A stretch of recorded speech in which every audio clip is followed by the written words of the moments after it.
Okay, this is Professor Brenda Alvarez, and this is the second part of this chapter.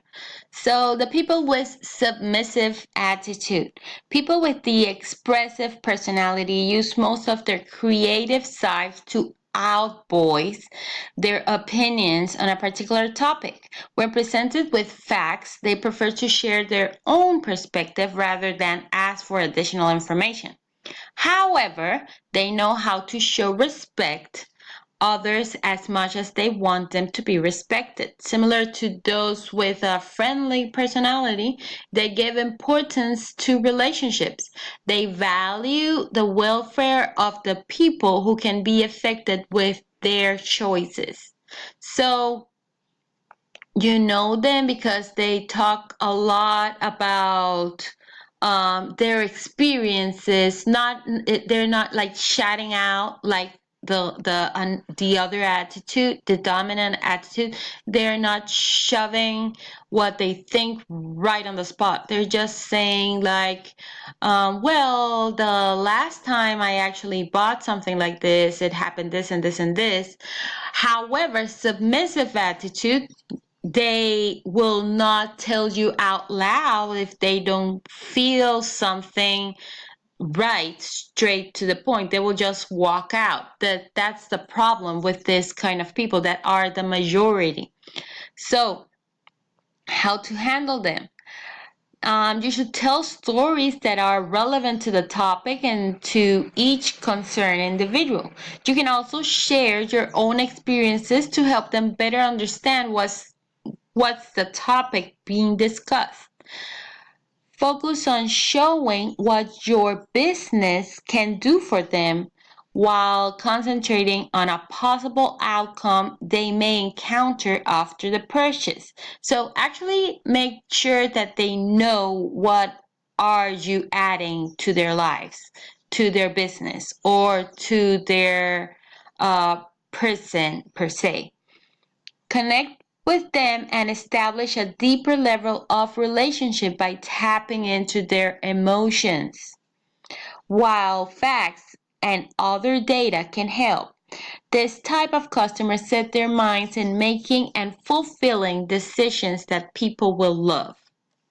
They want to be liked by others. They have this kind of personality. People with analytical attitude. People who possess this personality look for facts and figures in a sale presentation.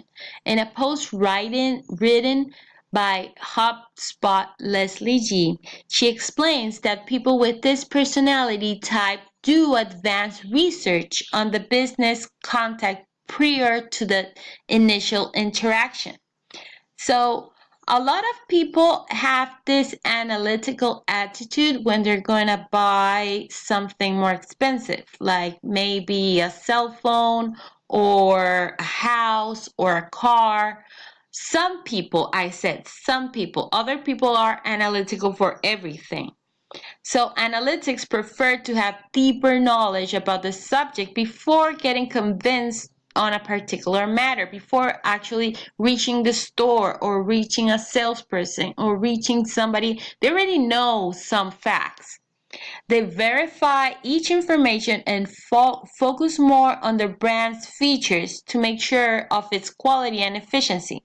These customers use most of their logical thinking rather than their emotional side when it comes to making decisions. So, this kind of customer, you will notice them because you're trying to sell something and they actually do ask a lot of questions that have to that has to do with qualities, specific qualities of the product or services. How to handle them. Focus on providing information relevant to what your business can do for them. Use qualitative and statistical data that shows exact representations of facts to attract attention and stir interest.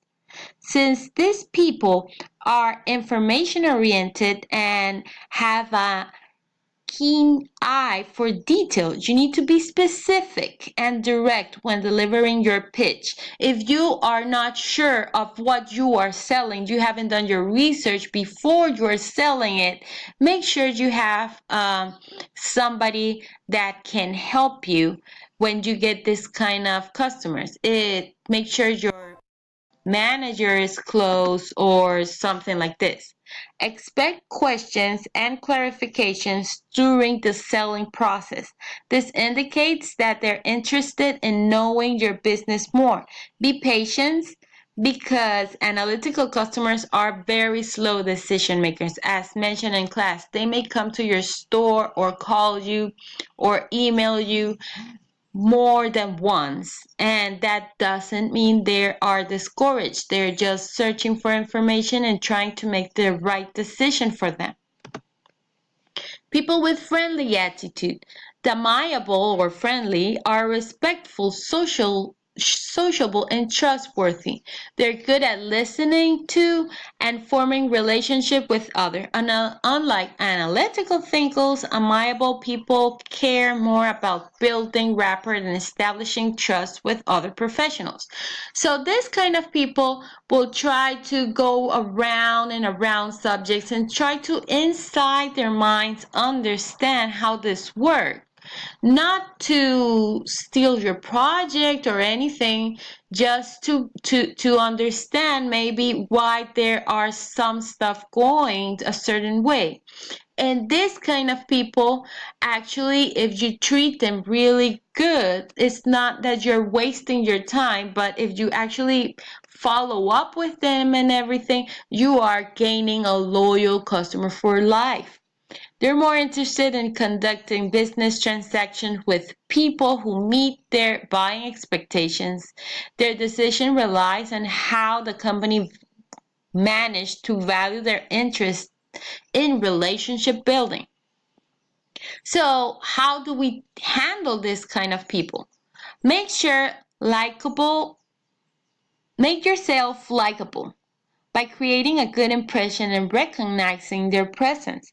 Asking questions that show your interest adds a personal touch to your pitch. This makes them feel valued, which nurtures your relationship with them. Some companies do this mistake that they open up a conversation asking them these personal questions, and that's not the way to go. You let them come to you, you explain the product, and then you start asking these little personal questions and try to solve this, use this to make your pitch greater. So provide relevant questions that allow them to share their personal experiences about a certain product.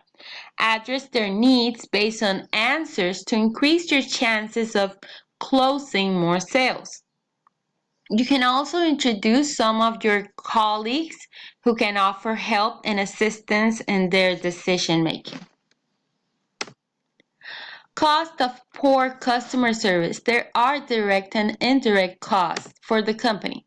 So depending on the business, it can cost between 5 and 20 times more to get a new customer than to retain one. I mentioned this on the other video. So poor quality costs. What are the direct costs of poor quality costs? Well, the direct costs are controllable costs. Maybe one person didn't like quality service, so you can control this and maybe train a little bit more your personnel so this do not happen again. There is the resultant cost the resultant cost is what will it happen if this person actually bought this product or service that this didn't happen at all. And equipment cost. So you're losing money with equipment, machines, or plenty sort of things that are not generating the money that they should. So poor quality costs, indirect poor quality costs, customer incurred costs. So the customer indirect cost for the company is, well, the customer get dissatisfied because they actually make an effort to go to your store or to contact you or to know about your product and service, and they feel they wasted their time. Customer dissatisfaction cost, that means that the future um, purchases this customer will potentially do will not happen at all.